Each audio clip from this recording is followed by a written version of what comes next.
Bien, bienvenidos. Esta es la clase de legislación eclesiástica.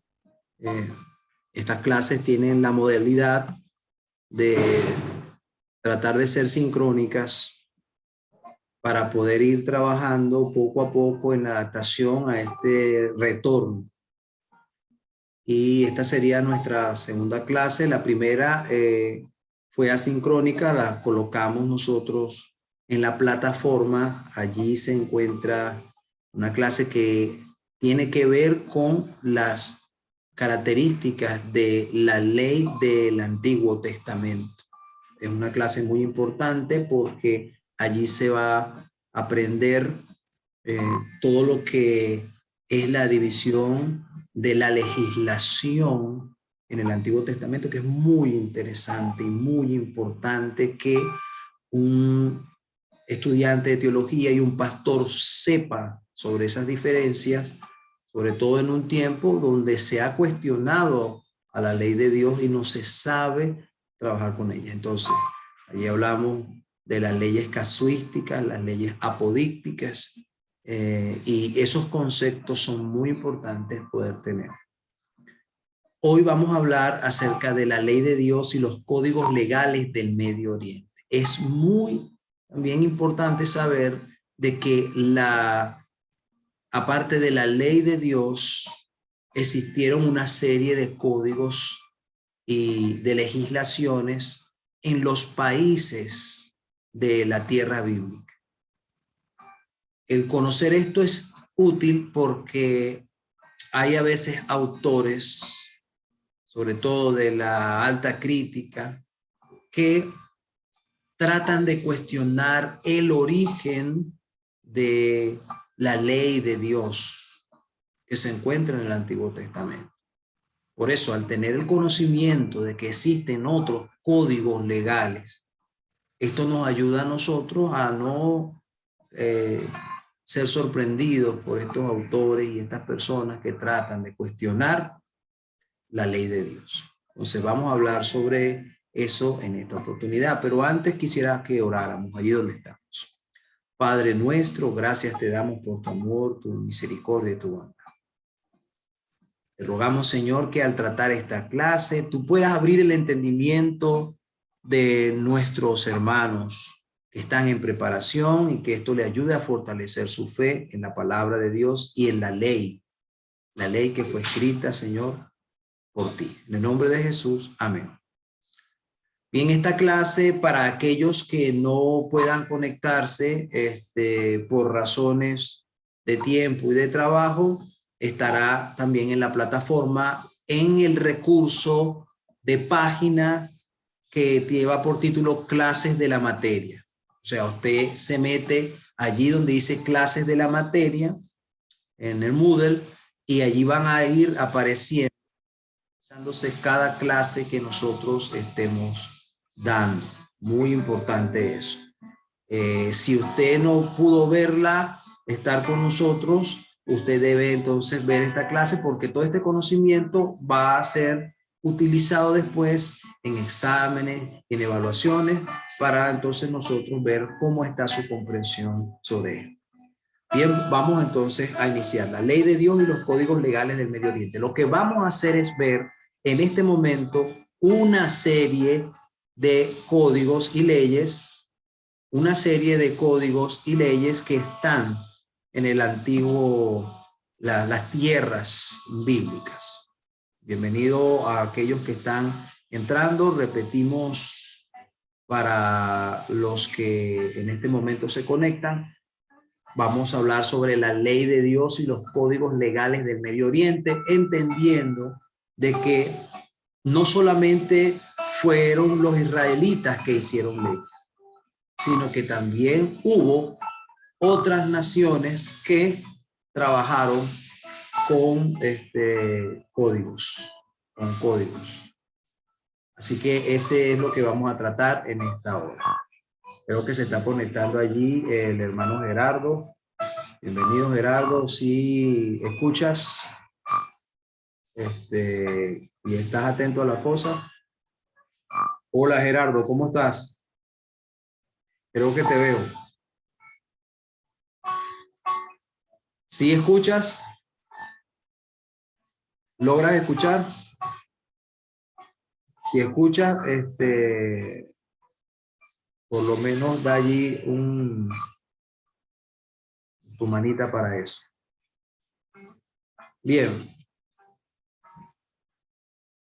Quisiera tener eso claro para entonces que no se pierda nada, ninguna información. Ok. Bien, vamos entonces a iniciar. Aquí veo el chat, revisemos rápidamente. Hola, Gerardo, ¿escuchas?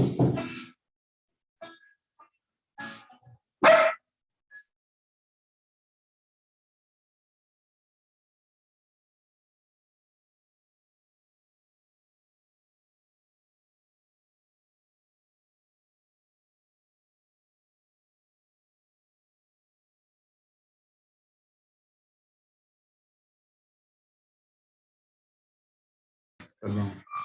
¿Ahora sí escuchas, Gerardo?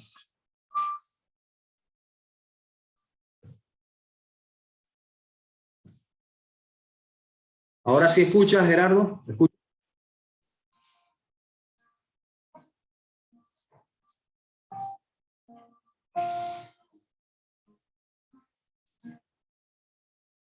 Jason, ¿sí se me escucha? Sí, pastor, yo lo escucho. Ok. No sé si Gerardo nos está escuchando, no ha respondido ahí en el chat. Gerardo, ¿nos estás escuchando? Ok, perfecto. Entonces vamos a iniciar la clase. La clase que estamos tratando ya por título La Ley de Dios y los Códigos Legales del Medio Oriente. Y estábamos introduciendo de que no solamente es la ley de los hebreos, del pueblo de Israel, la que había en esa época, sino que otras naciones también tenían códigos legales y que hay similitudes. Hay similitudes. Esto ha llevado a algunos autores a decir de que la ley de Dios es una copia de esos códigos legales, pero nosotros sabemos que eso no es así. Por lo tanto, vamos a tomar en cuenta, revisar estas leyes y ver sus diferencias. Entonces, iniciamos. Una de las leyes que se encuentran es el código de Ur-Nammu. El autor fue precisamente el fundador de la tercera dinastía, un rey llamado Ur-Nammu de Ur, aproximadamente 2050 años antes de Cristo. El material de este código legal son dos fragmentos de una pequeña tablilla de arcilla que ustedes pueden ver allí en las imágenes. Y esta copia que se consiguió de esta tablilla es una copia tardía. O sea, que fue una copia que data aproximadamente del año 1700 antes de Cristo. Pero el origen está aproximadamente en la fecha en la que Ur-Nammu estuvo reinando, que fue en 2050 antes de Cristo. La fecha del hallazgo de este código, que es el más antiguo código legal que se haya encontrado, fue entre 1899 y 1900, en el lugar que hoy se llama Nippur. Y el trabajo para poder saber de qué hablaba fue descifrado en 1952 por el arqueólogo S.N. Kramer. Ahora, la forma legal de esta ley tiene su fundamento condicional, o sea, eran leyes condicionales, dependiendo de las circunstancias, fueron escritas las normativas y las decisiones legales. Esto es con respecto al código de Ur-Nammu, que es el más antiguo que hay, que es anterior a la ley de Dios, a los 10 mandamientos. El siguiente código es el código de Esnunna. El autor fue un rey llamado Bilalama. que vivió aproximadamente en los años 1950 a.C. El material son dos tablillas casi idénticas que son copias de un arquetipo común. Y vemos la imagen allí de ese código de Snumna que fue encontrado a partir de 1945 y 1947 en las excavaciones que se hicieron. En el lugar del hallazgo fue en Tel Hammar, en los alrededores de lo que hoy conocemos como Bagdad, en un antiguo poblado del pequeño estado amorreo de Snumna. Las características de la forma de esta ley también es condicional. O sea, dependiendo de las condiciones que se daban en los tratos sociales que había, esta ley entonces establecía cuáles eran los castigos, cuáles eran las penurias, cuáles eran las cosas que se estaba pidiendo que debían hacerse para hacer justicia. Pasemos al siguiente código, también de las tierras bíblicas. El código de Lipis Ishtar. Lipis Ishtar fue el quinto rey de la dinastía de Isin. El material también son tablillas, vean ustedes las imágenes, que fueron escritas en sumerio. La promulgación de esta ley fue entre el siglo XX y el siglo XIX antes de Cristo.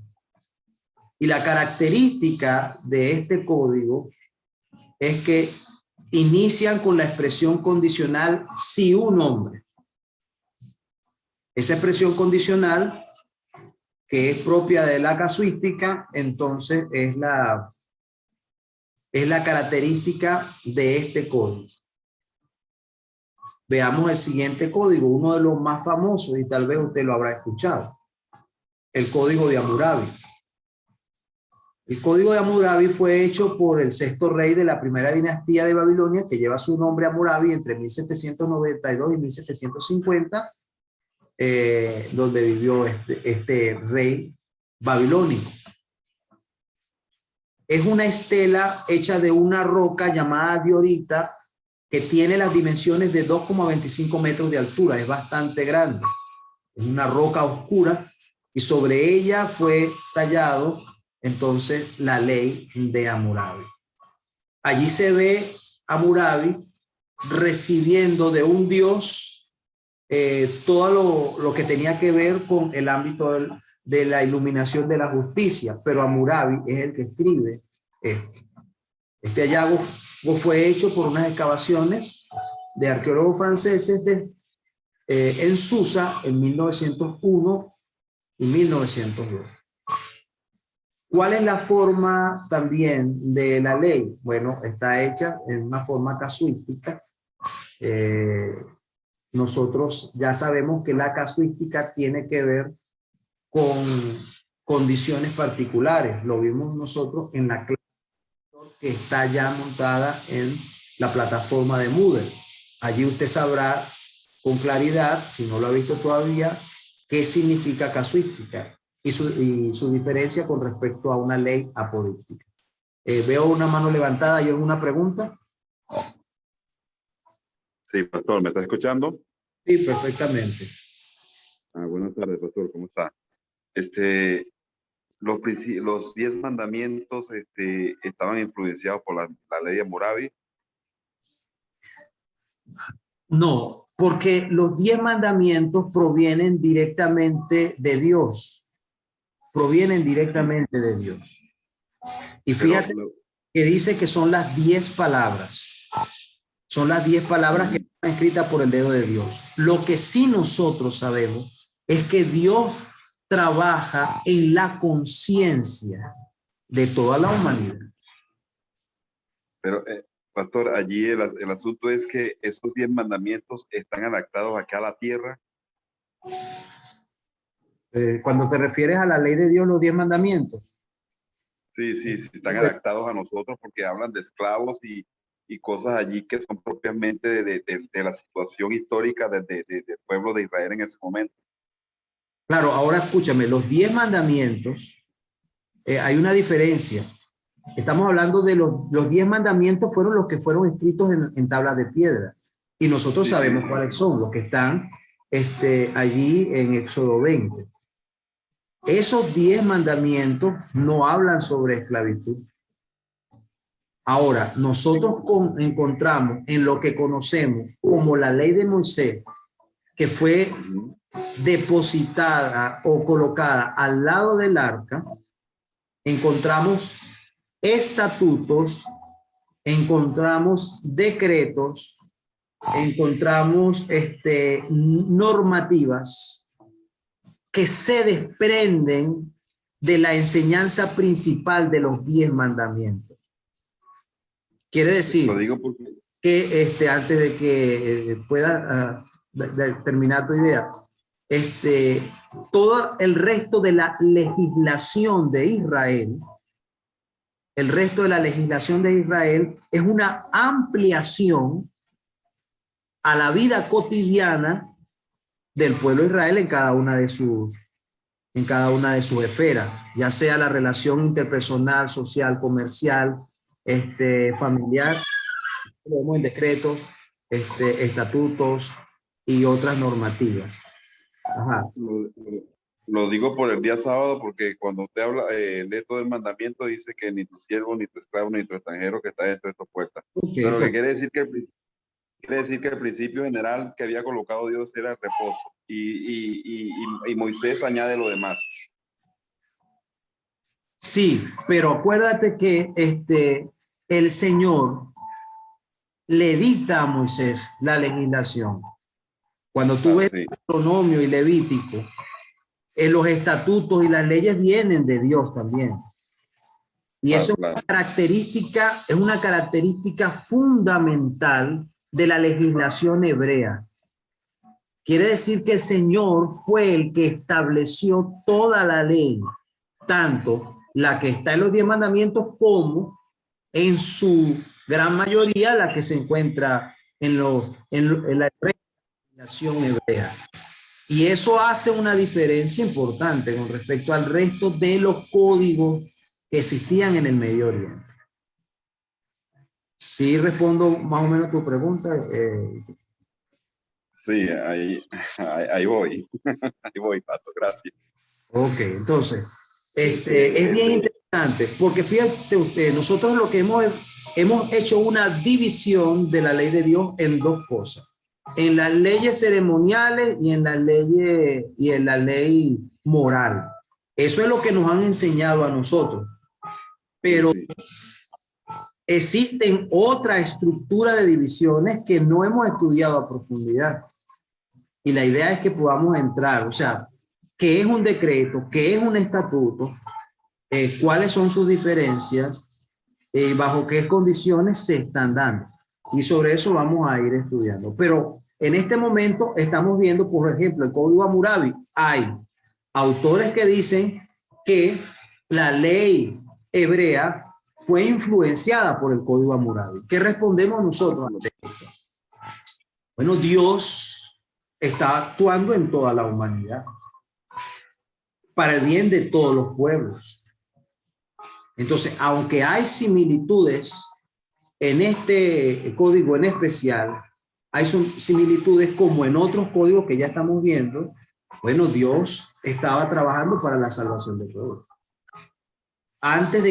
Incluso antes de que se estableciera la ley escrita por su propio dedo y la legislación hebrea, Dios está en el plan de salvar al mundo. Por lo tanto, no debe extrañarnos que haya otras naciones que tengan principios similares. Pasemos al siguiente. Encontramos también las leyes paleoasirias que tenían que ver con la región de Capadocia. Los autores fueron asirios que estaban en la colonia de Capadocia. O sea, las colonias asirias hicieron allí su sistema de leyes para poder normar los procedimientos de cómo debían comerciar, cómo debían tratarse. Entonces, en especial estas leyes paleoasirias que proceden de Capadocia en Asia Menor son una serie de tablillas y las formas de las leyes, un procedimiento ante el Karun. ¿Qué era el Karun? El Karun era el sistema de comercio de su época. Entonces, estas leyes están legislando sobre cómo se va a manejar el proceso comercial para que haya justicia. Fíjate, cada nación tenía que tener su expresión legal. Vayamos a la siguiente, leyes mesoasirias. Los autores de la época en las tablillas presumen que pudo haber sido el rey Tiglat-Pileser I entre el año de 1114 y 1076 a.C. Y el material es una decena de tablillas fragmentadas que probablemente fueron realizadas en el siglo XV a.C. También se parecen mucho. Los artículos fueron influenciados por los hititas, que tienen similitudes, y también ellos, los hititas, fueron influenciados por las naciones del norte. Así que esta serie de leyes tenían muchas cosas en común, muchas cosas en común. Las leyes neobabilónicas. Ya cuando hablamos de las leyes neobabilónicas, ya estamos hablando del imperio de Nabopolassar en adelante, porque estamos hablando de la nueva Babilonia, la reconstrucción del imperio.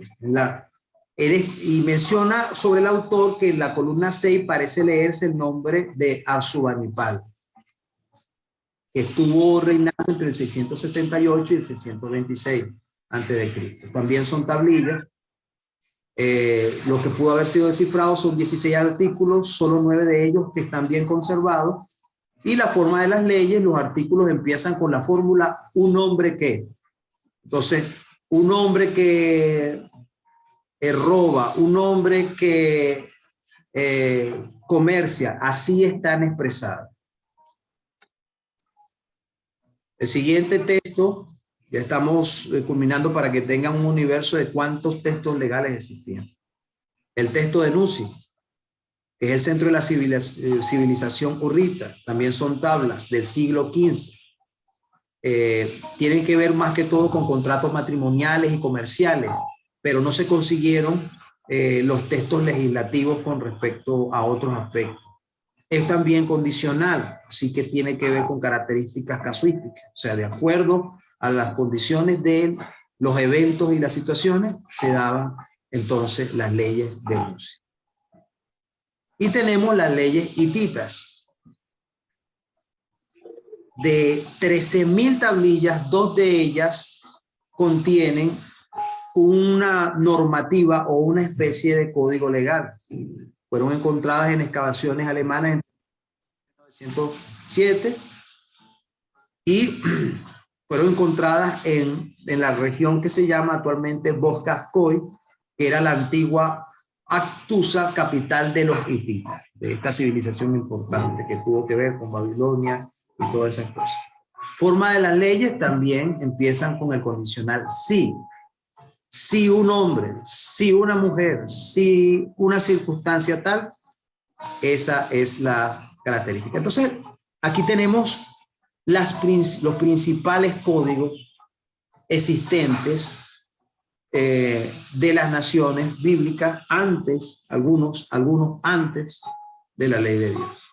Ahora vamos a hablar sobre las características de los códigos en conjunto de la legislación oriental. Estos textos no son códigos en la acepción moderna del término como una ley como la conocemos, sino colecciones de jurisprudencia en las que los jueces pueden inspirarse al pronunciar el derecho. ¿Ok? Fíjense ustedes que la ley actualmente tiene su fundamento en la escritura. Pero esto era más que todo como un recordativo. Para que, dígame. O sea, quiere decir que para que ellos generaran esa cantidad de leyes, tenía que haber un código general. Porque si cada nación fue sacando sus leyes, había un código general. No necesariamente, porque hay una característica de esto y lo vamos a ver tal vez más adelante, y es que estos códigos fueron escritos por los reyes, en su mayoría fueron escritos por los reyes que estaban en su época para ordenar la situación política interna de sus naciones.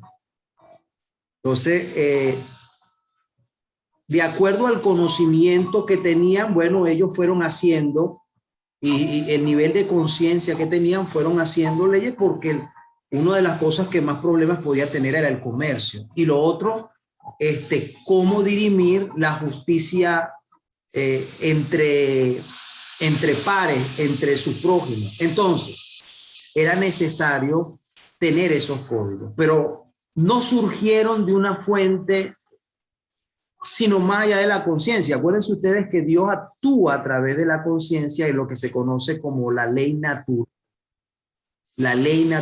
que el apóstol Pablo habla, que es la impresión del Espíritu Santo en la mente de la gente.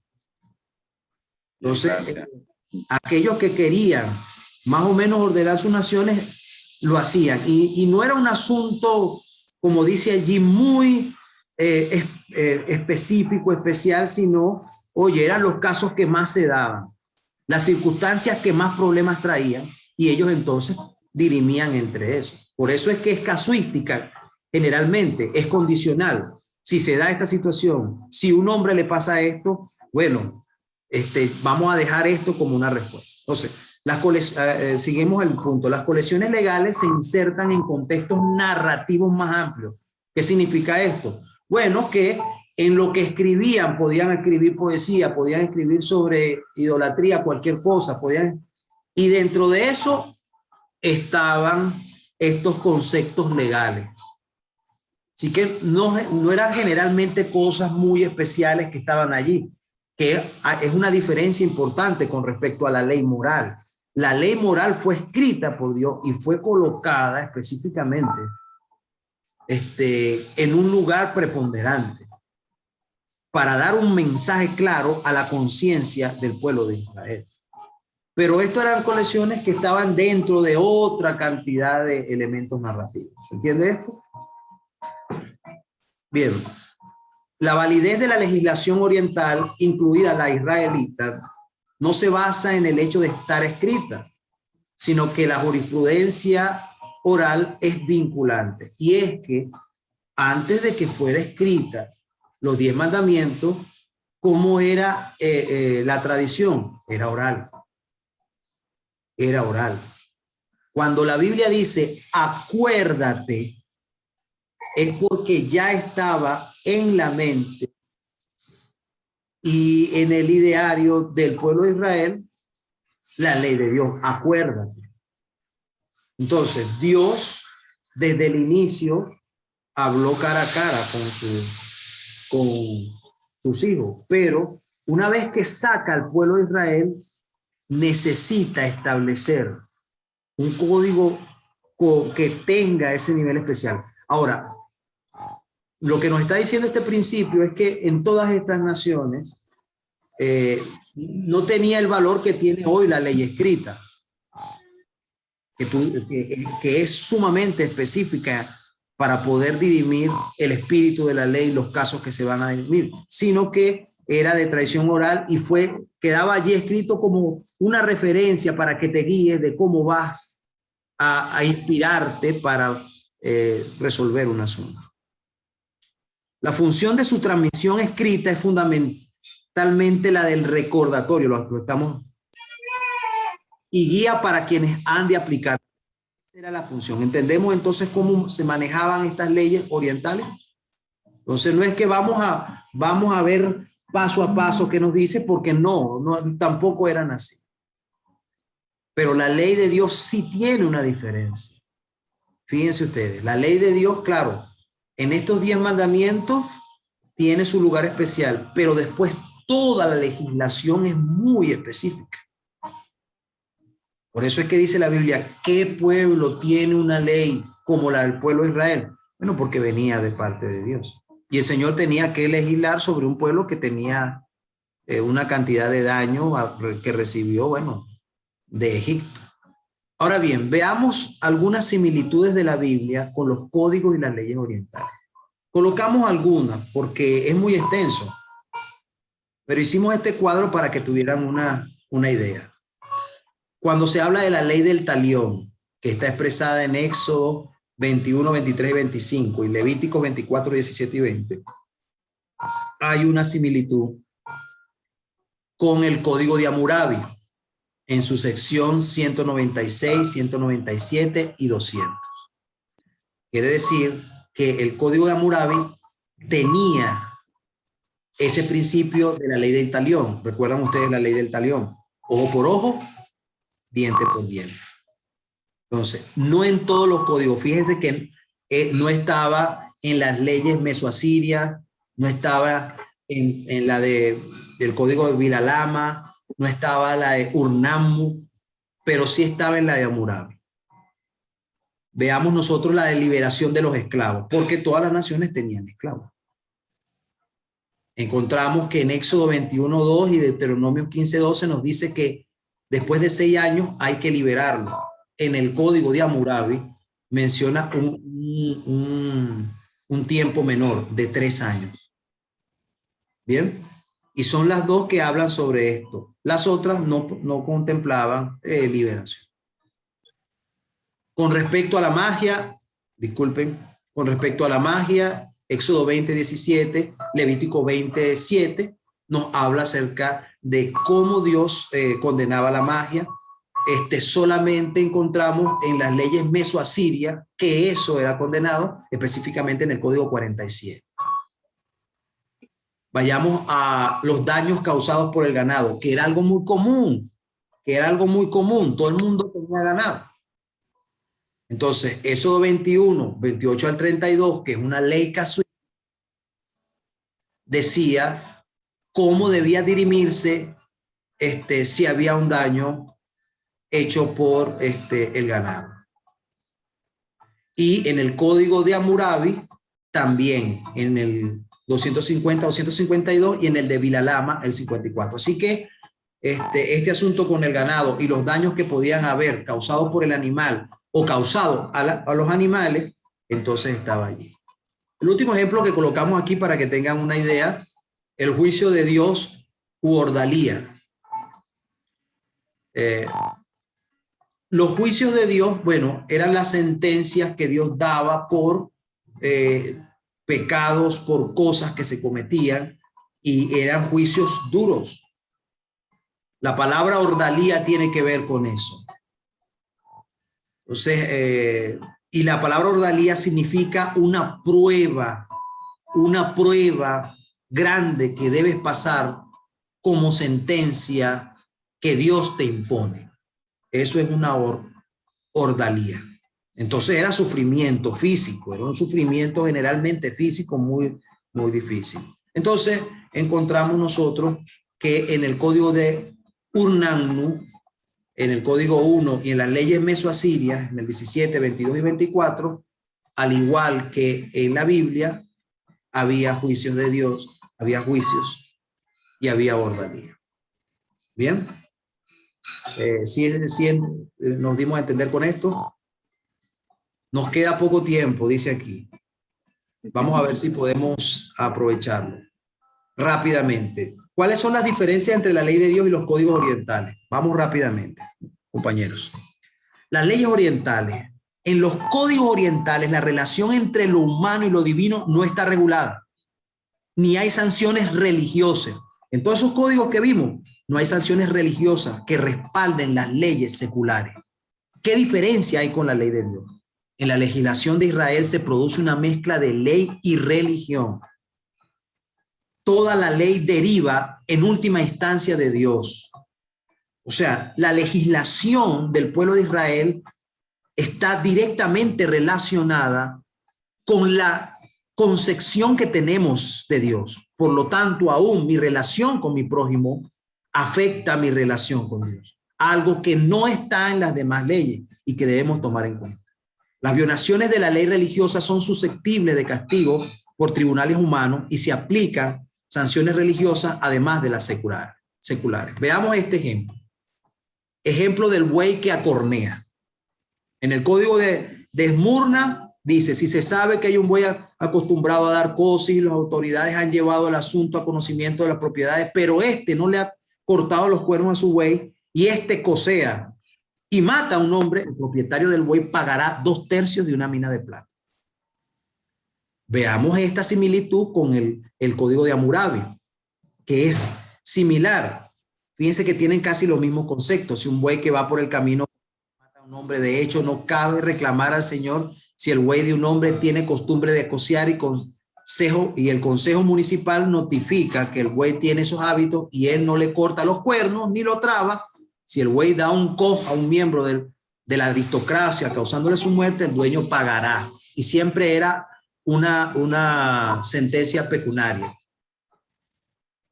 Pero encontramos en Éxodo que aunque también tenemos una situación similar, el buey tiene que morir. O sea, pareciera ser más extremo. El buey tiene que morir. ¿Y por qué el buey tiene que morir? Por el principio de la valoración de la vida que está en Génesis 9:5. Porque ciertamente demandaré la sangre de vuestra vida, de mano de todo animal la demandaré, y de mano del hombre, de mano del varón su hermano, demandaré la vida del hombre. La ley israelita se basa en el principio de la santidad de la vida humana en relación con Dios. Dios dio la vida, nadie tiene derecho a quitarla. Por eso, aún el buey que quitaba la vida debía perecer. Eso no se ve en las demás códigos, la importancia y el valor de la vida, ya sea del animal o del ser humano. La importancia de la ley de Dios es que su origen es divino. Y aquí lo dice, un rasgo característico de las leyes del Antiguo Testamento en relación con las demás leyes orientales es la insistencia en recordar que son de origen divino. Y Moisés es un legislador, pero es un legislador representante de Dios, no es el autor de la ley, a diferencia de los demás códigos. Entonces, la autoridad que tiene Moisés le ha sido conferida de Dios, no es autoridad propia, como Hammurabi, como Tiglath-Pileser o todos estos reyes que se mencionan. Y eso es una distinción. Entonces, fíjense en esta última parte, el jefe visible y temporal es un mandatario de la divinidad, por eso se concibe el que Dios mismo dicte las leyes a Moisés. Y dense cuenta, toda la legislación es dictada a Moisés. Se dice que es la ley de Moisés, pero Dios fue que la estableció. A diferencia de las leyes y los demás códigos legales orientales, esto es. Bueno, básicamente este es lo que queríamos tratar con ustedes en esta oportunidad, que pudiéramos ver esas diferencias. ¿Hay alguna interrogante o alguna pregunta que tengan? Pastor, ¿por qué no le puedo sugerir algo? Que si puede colgar por lo menos la identidad de las reuniones en Moodle para uno descargarlo directamente de allí. ¿Se puede? ¿La qué? La identidad del son. Fíjense lo que vamos a hacer. Lo dijimos al principio. Ponerlas por Moodle para que uno le dé al link y el link lo mande directamente a la plataforma, a la página.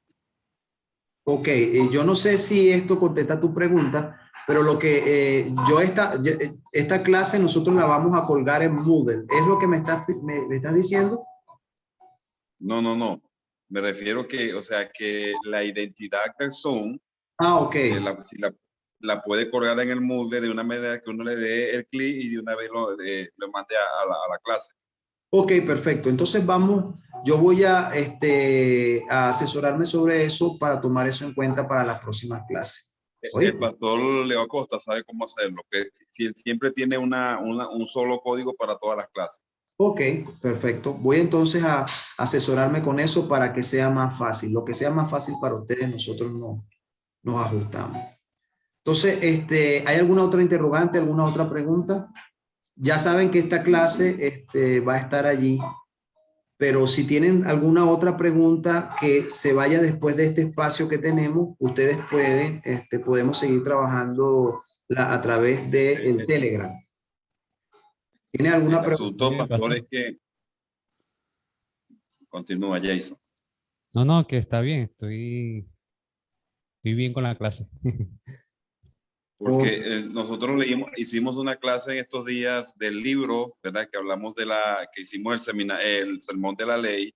Ok. Y, o sea, lo que estoy preguntando es que si esos 10 principios de la ley moral vienen desde el cielo, o sea, estaban establecidos allá en el trono de Dios, o sea, en el cielo, o estaban establecidos los dos grandes principios que gobiernan las leyes del universo, como es el amor a Dios y el amor al prójimo. Por supuesto, esa es una muy interesante pregunta. Cuando nosotros vamos a Primera de Juan y encontramos lo siguiente, que dice que el pecado es infracción de la ley. Después conseguimos que todo el que peca es hijo del diablo porque Satanás peca desde el principio. De allí había un principio. Sí, allí se desprende claramente de que si Satanás pecó en el cielo, existía la ley, porque el pecado es transgresión de la ley. ¿Sí me hago entender? Entonces, sí. Ahora bien, ¿eran los 10 mandamientos lo que transgredió Satanás en esa ley que venía del cielo? Eran los dos principios en los cuales se rige la ley, como dice Pablo en el libro de Romanos. Dice, el cumplimiento de la ley es el amor. Fíjate que el apóstol Pablo lo menciona allí. Entonces, ¿transgredió Satanás? Sí. ¿Por qué? Porque al engañar a los ángeles, no tenía amor hacia el prójimo, que eran los ángeles. Y al querer tener el trono de Dios, como lo menciona claramente en el Antiguo Testamento, que quería sentarse a los lados del norte, dejó de amar a Dios sobre todas las cosas. Entonces, los principios de la ley son eternos, Y como son principios, son adaptables a cualquier ser creado en cualquier rincón del universo. O sea, que Dios tenía sus dos principios en el cielo. Lo que pasa es que por amor a nosotros, me imagino que adaptó esos principios para que nosotros los pudiésemos entender. Exacto. Y fíjate tú que están expresados y se lo da al pueblo de Israel para que el pueblo de Israel lo pueda aplicar directamente a su condición en la que está. Pero esos principios son universales. Son, no solamente sirven para los hebreos, sino nosotros en pleno siglo XXI. ¿Me entiendes? Entonces sí, la ley es eterna. La ley vino de Dios y Él la escribió. Es la única parte de la Biblia que fue escrita directamente por Dios. Es que 1 Corintios 13 lo expresa claramente. O sea, que te puede tener fe, puede entender la escritura, pero si no tiene amor, de nada le sirve. Así es, así es. Y entendiendo esto que estamos hablando sobre la legislación divina, bueno, por eso es que se llama el trasunto de Dios, porque es la imagen de su carácter y la esencia de su carácter